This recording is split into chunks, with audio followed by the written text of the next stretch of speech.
What's up, you guys? It's Steve, and today I have two special guests with me. Saradisa! Saradisa or Saradisa? You know the answer. Maybe. I don't know. It's Saradisa. So these are my friends Sarah and Adisa. I met them in high school, like 5 years ago? Yeah. Yeah. And they just started their own channel. If you guys want to go check that out, I will leave a link in the description below. We just filmed a spooky video part 1. If you guys want to see that, go check it out. But today, we're going to be telling the spooky video part 2. Yes. About a year ago, last October, yeah. We went to a tunnel called Blue Ghost Tunnel, and I'll tell you guys a little bit of information about that. The place is called the Grand Turk Railway Tunnel. I keep looking at you like it's your fault, like... It's the ghost influence. The Grand Trunk Railway Tunnel. I just had a stroke. I've never heard of that. It's called Blue Ghost Tunnel. It's an abandoned railway tunnel located in the community of Thorold, Ontario. Long story short, like 200 people died while the tunnel was being used, and I don't know, a bunch of bad stuff happened. And so now apparently it's super haunted. So what better thing to do in the spirit of Halloween than to go and check it out. Your pun? Yeah, that was my pun. I literally been planning that all week. That's good. So today we're gonna tell you guys the story about when we went to visit last October, and it was very spooky. And I feel like, wait. It's a two-sided story. Oh Lord, what are you wearing? Just to get in the spook of things. Let me get mine.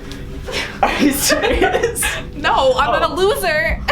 I wore my Ouija board shirt because I'm just feeling extra Halloween-y today. Can you go get the salt from the kitchen real quick? Please compel you. Alright, so we're going to start from the beginning. So we wanted to go to Blue Ghost. That's the thing, and I feel like yeah, I guess I kind of misled them. Yeah, this is kind of misleading. Let me rephrase what I said earlier. We wanted to go to Blue Ghost. We had every intention of going to Blue Ghost. But we ended up at an abandoned cemetery next to the Welland Canal, which I remember because I remember the bridge being there. Yeah. And there was a creepy church, an abandoned cemetery with old gravestones, overgrown grass, and this tiny little narrow trail where one car could fit through. So the story starts that we were going to go to Blue Ghost Tunnel, and I don't know one of our friends who we were with a group of 8 to 10 people. We were with 8 to 10 of our friends, and I don't know who we asked to use their GPS, but one of our friends, we're looking at the location of Blue Ghost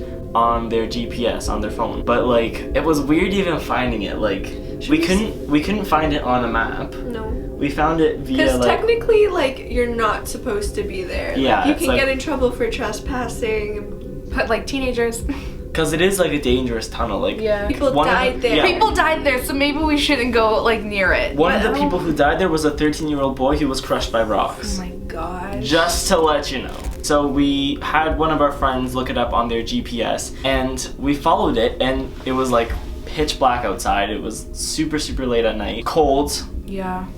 I think it was raining too, actually. Was it not raining for a bit? Yeah. It was a dark and stormy night. Actually, though. We followed this, map that, I don't know where we got it from, but we followed it, and it brought us to this area right where it's, huge bridges, the Welland Canal Bridge. Yeah. And we knew that we had to walk to get to Blue Ghost Tunnel, and it was a bit of a walk. Yeah. So we ended up pulling up, and it was this, there was a... It was a parking lot. But not officially a parking lot. It was a parking lot, but then it was all money. It led to a trail too, which was right in between. You had the Welland Canal and then the abandoned cemetery. It wasn't just an abandoned cemetery though. It was an abandoned cemetery in a thick, dark forest. Yeah. And there was a pathway in between, so it was canal, cliff, canal. Yeah. Spooky forest with a cemetery. And then the trail in between. There was a. What just happened? She just stole my face from me. You did it to me. Spooky cemetery. So there was a small metal chain that was blocking off the area that was don't go here. But they did because they're dumb. They meaning Steven and everyone else. Me and Sarah felt once again we're the smart. Yeah, and we were no, this is shady. I'm not getting a good vibe. I'm a thrill seeker. And we were next to the dump site of the Welland Canal where people throw bodies in probably, and then where bodies are buried, and I was like, not about that. I mean, in reality, we probably should have stayed with the group, but like, At the time, it seemed like a good idea to lock ourselves up in the car and call people. She actually was the better choice, because if we didn't, who knows what would have happened. Yeah. That's what I'm saying. Like that's where the story turns into like a 2-part story. So that's why I brought them here today, because like a 2-part story, and I don't know whose part is scarier. Honestly. Yeah. Like that. I think I know. Was 'cause literally this was the scariest too. night of my life. We'll start Our with part? where we're in the parking lot and we're about to walk down this really narrow pathway, like we said already. There's the canal and then the scary dark forest, which was like probably like a ton of homeless people lived in. That's what I was most scared of at that time. Like right when we got out of the car, I was scared of being mugged by homeless people. As bad as that sounds, like, I don't know. Thorold is shady. Yeah. Sorry, Thorold, but you know it. So that's what, like, we kind of got into a fight, like these two here, and the rest of the group, because they decided that they didn't want to come. And this is like, you guys do this every time we go somewhere spooky. Here's the thing. We're not stupid. Yeah. Sorry about it. Like, we're the people in the movie that are like, guys, I don't think we should be here, because we shouldn't, and then we get killed first because we're the smart ones. And then they got the dumb people to play with, and they make it fun because they're like, please don't kill me, I don't want this to happen. And then like us being dead in the back, like, we fucking told you guys. If everyone listened to us, we probably wouldn't have ever had any of these experiences. Yeah. So now they're heading off to go find this tunnel. And me and Sarah have been in the car for like 15 minutes. Yeah, we were following this map on our friend's phone for like literally a good half an hour, I would say, walking like down this spooky path. So in that half an hour, me and Sarah are sitting in the car and we're super like on edge. Yeah, we're on edge. In that 30 minutes, me and Sarah are in the car and we're like, this is the most terrible thing I've ever done in my life. Like, I hate my friends. Like, why are they putting us in this situation? Like, why did we do this to ourselves? I call my mom because that's what I do when I panic.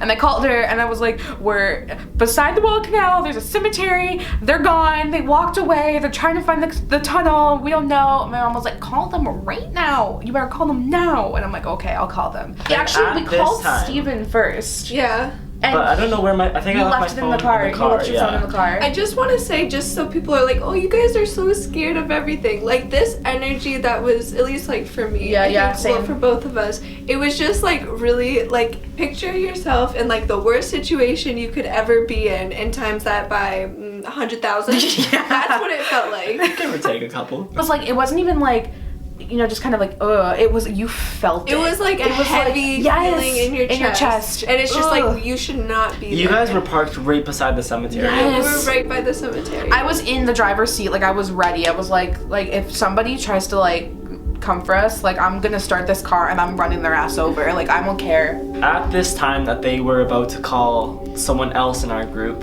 we like finally got to like this entrance of this, like, where like the map brought us. Yeah. And it was down like that narrow pathway, like half an hour walk, and there was no tunnel. All it was a small little like hobbit opening in the forest. Like, the trees literally made like an opening. The way they were shaped was like a little like arch. Yeah, it was like an arch like in the forest, and it was like small enough for like it would like brush the top of my head if I walked through. And not only that, but it was the steepest, like, it was a super steep hill, and you could not see 3 feet past, not even 3 feet, like a foot, you couldn't see like a foot into the forest. That's how dark it was. Yeah, so they're just about to do that, and then going back to the car. So we're like, okay, you know what? Like, we're getting freaked out, and we know this is like super shady. So let's just make up a lie that something happened, and they need to get back here right now. We were gonna say that the cops were coming down the road. Yeah, and that you guys need to come back because like we don't know what to do, and that would have definitely they would have definitely came back. So I go and I call Laura, or did I call Victoria? Laura is her twin sister. So I called Laura, and phone's ringing, and it got into like 3 rings, and then all of a sudden we heard a knock on our door, and I immediately like look in that direction, look around, make eye contact with Sarah, and this is all in like a second, and then she freaks out, dives down to the back of the car, and I was like, what are you doing? They're gonna, like, if someone's here, they're gonna find you, like, they know you're in the car. My entire thing was, if I don't see it, it's not there. So like that's like the fight or flight thing. So now you know, in a situation like that, you're gonna flight. I'm gonna be gone. I'm gonna fight. Like, I was ready. I was like, come for me. But I was also like terrified, and I was like, what was that? So now they're on the phone with Laura. Yeah. But right before that happened, so right before Laura picked up the phone, we were standing at the entrance still, not wanting to go in, and like our group got into a fight because like there was like 2 or 3 people that still wanted to keep going into the forest, and like the rest of us, like I was one of the people who were like, there's no way in hell I'm walking in there. I brought my camera to take pictures that time because I wanted to catch something scary. But after seeing that entrance and how creepy it was, and like as cheesy as this sounds, it just like it was a bad feeling. Yeah. And it's not like the feeling like, oh, like when you're scared, like you don't want to do something. It's a feeling that you know something bad is gonna happen. Yeah. And I feel like a lot of people can like resonate with that. Like when you know like something bad is gonna happen, that's exactly how it felt. Like you explained, like the heavy like yeah, feeling. it's just that intuition that's like, if I go in here, like Something is gonna happen. Yeah. And so like half of our group was like, no way, and then there was 2 others who were like, you know what, like you guys stay here, we're going in. There's 2 of our friends that would not have been able it to was stick like, up for themselves. oh my god, like a 5 foot tall girl, and then like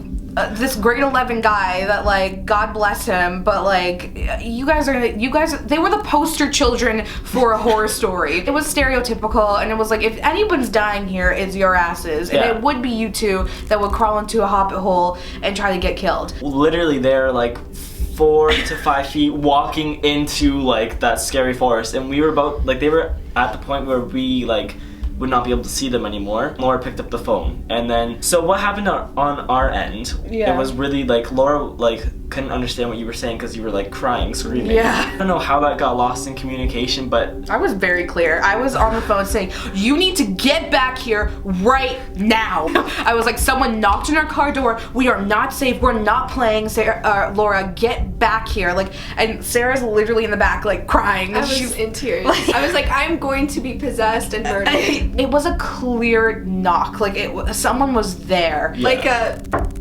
Like 100%. Yeah, twice. Came from the rear doors, like on, yeah. Right where I was. Yeah, basically. We're like, what? And I like scanned the car to see, and it was dark, and I was afraid that I wasn't like looking out because I was afraid I was gonna see somebody. Yeah. And so they end up like coming back, and well, they're like wait, there's like stuff that happened on the way back that's still they're like taking their sweet time walking while there's a murderer around the car. What was happening. You were running, I know that. Yeah, so listen to this part though. Laura picks up the phone. Somehow she thought that you said there was cops coming. Because that's private property. Yeah. And so like everyone started to panic. So like we called Vic, or like our 2 friends that went in the forest. Yeah. And we're like, we have to go back now, like I'm not getting arrested for trespassing. Yeah. So I was walking in front of the group, and then our friend was behind me. It was Another Shay. friend, Shay, Yeah. yeah. And so I had my camera, I was just like playing around with it, and then I looked like, so now we're walking and the forest is on this side and then the canal's on this side. And I looked in the forest, and I swear on my life I saw someone standing in the forest, and I screamed. But not only did I scream, Shay screamed behind me and started running first because she saw it too. I wasn't the only person who saw it. She saw it first, but I was standing in front of her, like we weren't walking together. She saw it, and then like right when I screamed, that's when she was running because she said someone is in the forest. And I was like, you saw that too? We were both booking it. All our friends are yelling at us because we're running and they don't want to run. I was like, no way in hell am I staying here. Yeah. Yeah, so like I was freaked out. Like literally, that's the scariest thing that's ever happened to me. I know for a fact that there was like, I saw someone or something. Yeah. At the time too, I was still on the phone with my mom, and I was like, yo, bring me home. Like, I'm done with you white people. I have no time. And so she the whole time was like, wow, they're really good. Because she still thinks that we're joking, and we made up a story because that's what we told her. She's like, wow, they're really good. They should, wow. And then I told her later, I was like, Mom, no, we literally were like in the brink, like we were gonna die. Like it was a real thing. And she was like, oh, I thought you were joking. And I was like, no one would have came for us. Like my mom thought we were joking. Yeah. He's running for his life, you know, like let's go. I think whoever was there knocked on the car, and then to get us to call them. That way they wouldn't go in whatever hole they were about to go into, and then was kind of like, by the way, and like made an appearance to him and Shay. Like, the scariest thing about that though is that I wasn't the only one who saw it, and I wasn't with the person who saw it too. Yeah. Like so like that like guarantees, but almost like holy shit, like there was actually something. No, I believe that. Well, we got back. They finally got back, and like Sarah's like freaking out. I'm still freaking out. They were both like crying. Yeah, I'm telling them what happened, and then Victoria goes, she's like, it was just the air conditioning in the car, and I've never wanted to push somebody into a river more in my life than in that moment. I was like, do not doubt me. I'm not lying. Like, like why would I make up a story like we heard a knock on a car door? Listen. Like that's not something. If I was gonna make up something, I was like, a man came out of the forest with a sheep head and like I don't know, he was dripping blood, and it was. I'm creative. I'm not gonna be like, we heard a knock. I think like what makes this story so scary though is that like there's so many, like it's not one weird thing that happened. It's was like multiple in like the the knock same on the time. door caused us going to that shady ass forest, which wasn't even the Blue Ghost Tunnel. Yeah, that's And another thing. Like you have to remember, it wasn't the Blue Ghost Tunnel. Yeah, so we don't know where we were. Yeah, we can't find it. I think, did we go to that cafe that night and then look up where Blue Ghost? When did we find out that that wasn't Blue Ghost? So another scary part to the story that just like ties us all up. Blue Ghost Tunnel, like the tunnel we were trying to find, Other side of the city. which was an abandoned railroad. Yeah, we went through all this. A bunch of people died. Was like literally 35 to 40 minutes in the opposite direction. Yeah. So we were at the other end close. of the city. The map brought us right to the opening of the trail and told us to turn right into the forest. Like it told us that our destination was the opening that we found in the forest. It's like, well, what? It's like, what if something was taking over your navigation system and like that's spooked. That night was like with the whole happened at Screaming Tunnel, which is the video that we did on our channel. Did we do that all on the same night? It was all on the same night. We did Screaming Tunnel first, and then after that we went to Blue Ghost, the fake Blue Ghost. We tried to, yeah. Yeah. So like for those of you who don't know, like before we went to Blue Ghost, we went to a different tunnel called Screaming Tunnel. Yeah. So yeah, if you guys want to see that story, go to their channel and check out that video because that's the Screaming Tunnel story. Yeah. So yeah. But yeah. That was that. And we're here. We're not dead. But we're not going back. Yeah, no, maybe not. No. If we get enough likes, maybe we'll. No. Yo. If we get a zillion likes, we'll go back. If this video gets enough attention, we will go back to the sketchy Blue Ghost that isn't actually Blue Ghost. In the daytime. In the daytime, and we'll check it out. Because we're not getting killed. So that's the story, guys. Hope you enjoyed it. I hope you feel spooked because we definitely do. Like, I'm not gonna be able to sleep tonight. it's like the afternoon, you're like, I'm not gonna be able to sleep tonight. So if you guys enjoyed this video, give it a big thumbs up. I'll leave a link to Saradisa's channel in the description box below, and subscribe. Right? Yeah. Please. I guess. Alright guys, so that's it for today, and I will see you guys next time. Peace. Bye. Out.